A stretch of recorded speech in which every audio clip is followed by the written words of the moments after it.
Zoom it out.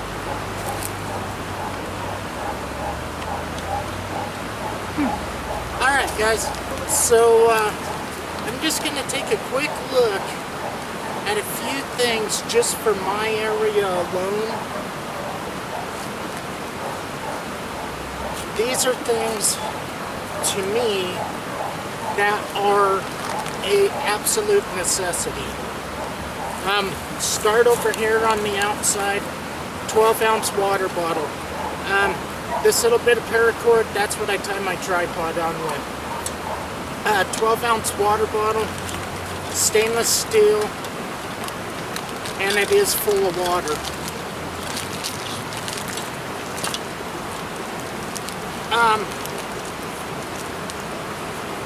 This is just a little cheap carabiner with a slide loop, and you could put a plastic water bottle in it. What it does, it goes over the mouth of your water bottle, it lashes down. It's just there on the MOLLE. On the other side, pretty much the same thing. Small necked 16-ounce water bottle. It's full. Now, I'm huge on lots of water, especially here where I am. This is high desert, so you know, you just kind of need to have the extra water. Wintertime, summertime, hunting season, springtime, it don't matter. I carry a Super Cobra braid survival bracelet here on the outside. Now,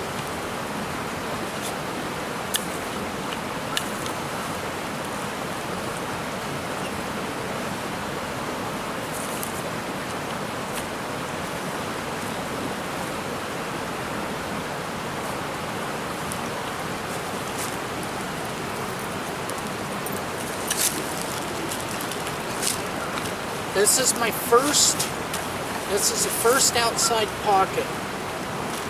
This is florist wire. Right there, that can be your snare wire, and that can save your butt in a pinch. I get it from the dollar store. It's a $1 a pack. I think this is 50 foot of paracord. That's my sheltering, everything like that I may need. Ferro rod. This is just a ferro rod that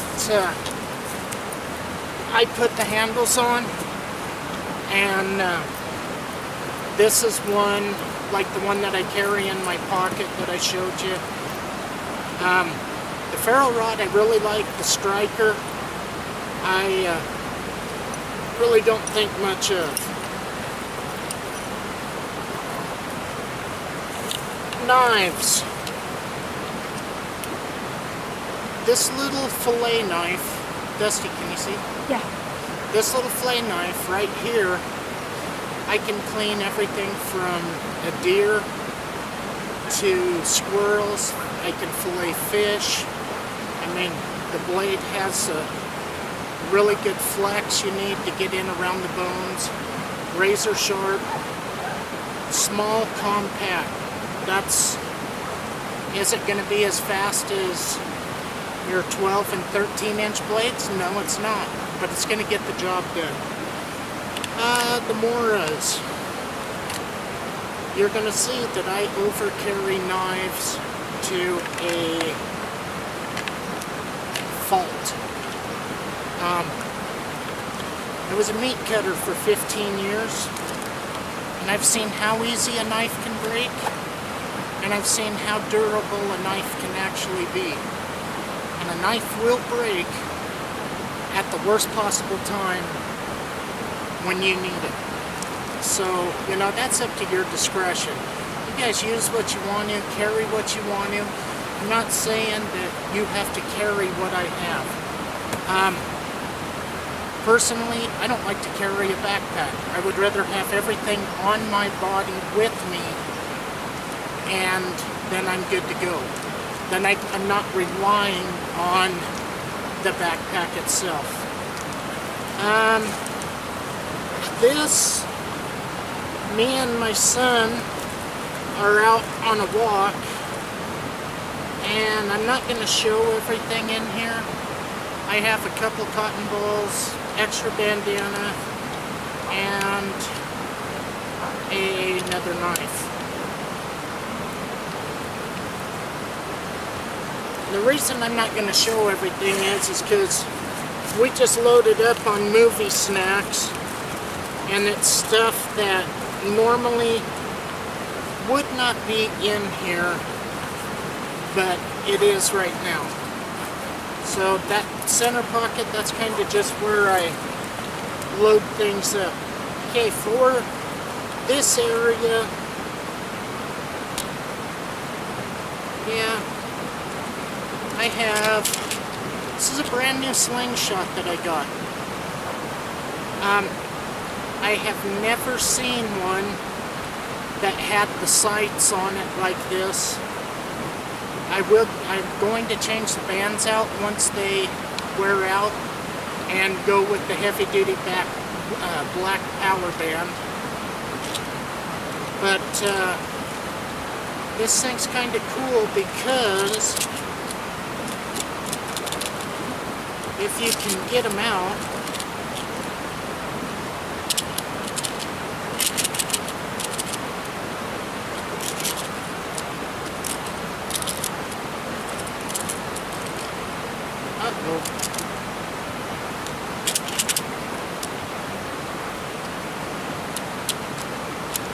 now, whoa, it hasn't done that to me before, but not a big deal.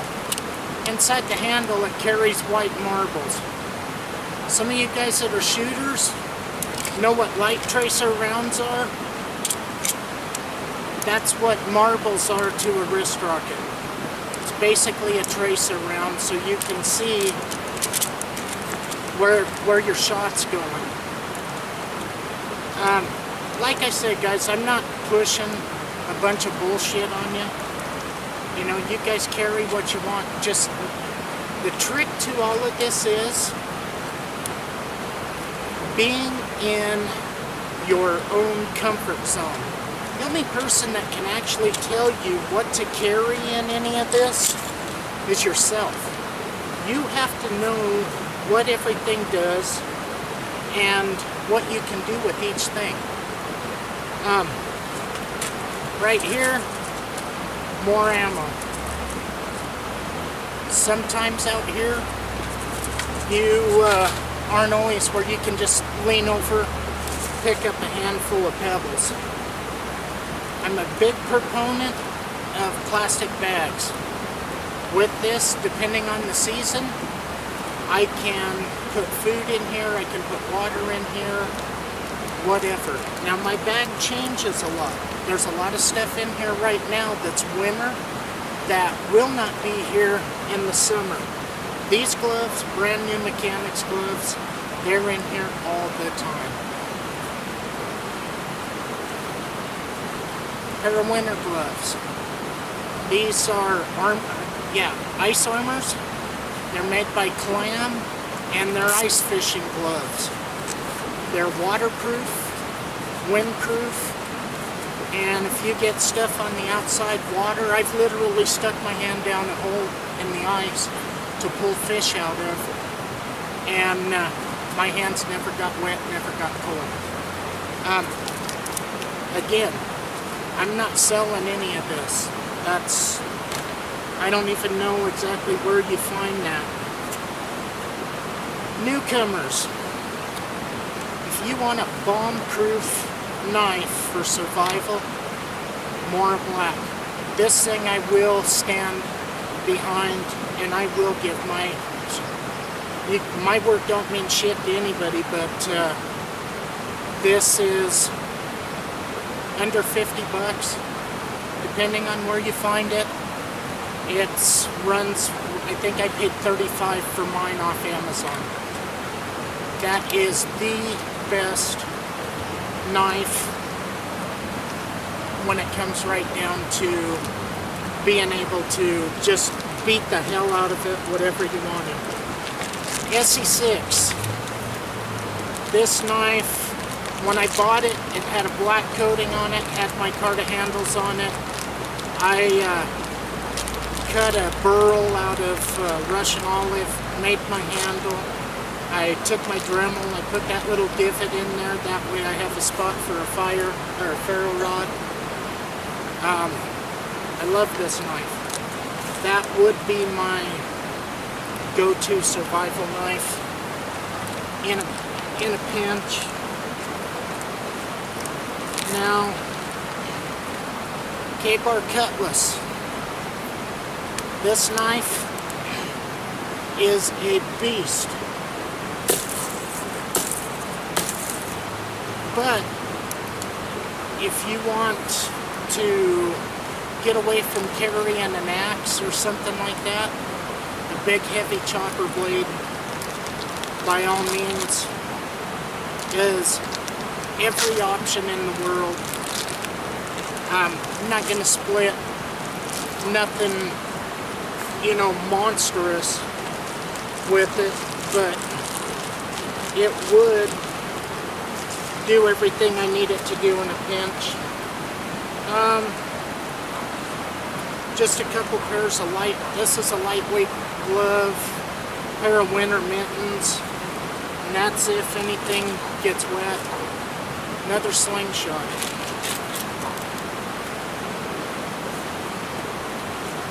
Small first aid kit.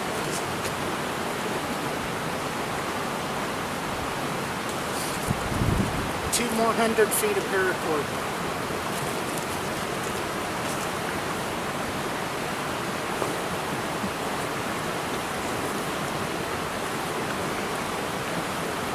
Some of you guys might wonder how come I'm so big on knives, so big on cordage, and so light in other departments.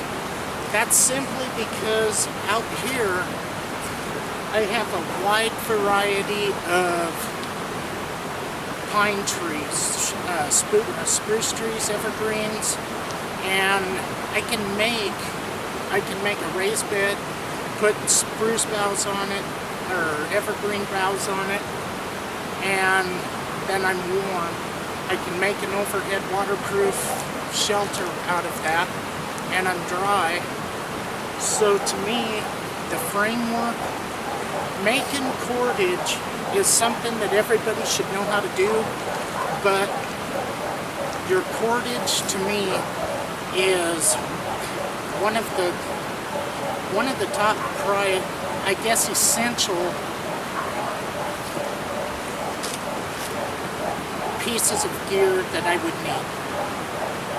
And you know, I'm not sure if I worded that right, but that's just, to me, that is a top priority for me is cordage. Now, if anybody has any questions about some of this stuff that I carry and why, just leave a comment. You know, this is a two-person channel, but one of us will make sure that the other one knows, hey, you got a question over on the channel, and might want to jump over there and try to answer it, or the other one would answer. Joe's pretty much on top of why I carry what I carry. Now, let me show you part of what this comes into effect for. If I don't want to take my entire backpack, I can take this.